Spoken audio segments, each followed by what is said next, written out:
Welcome back to అనీ kitchen అండి. అందరికీ శ్రీరామనవమి శుభాకాంక్షలు. పరమాణం ఎలా వండుకోవాలో చూద్దాము. ఫస్ట్ అయితే రైస్ వేసాను. రైస్ 1 గ్లాస్ అయితే ఇది 1/2 గ్లాస్ కందిపప్పు వేయాలి. సరిపోద్దండి, కడిగేద్దాం.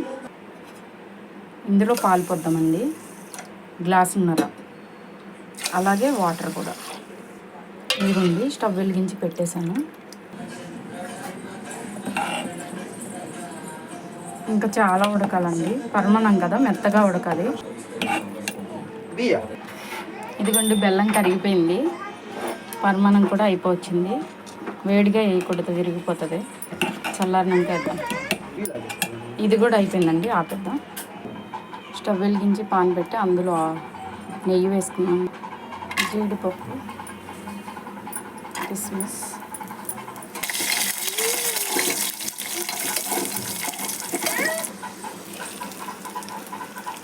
ఇంకా కరగబెట్టుకున్న బెల్లం కూడా వేసేద్దాం.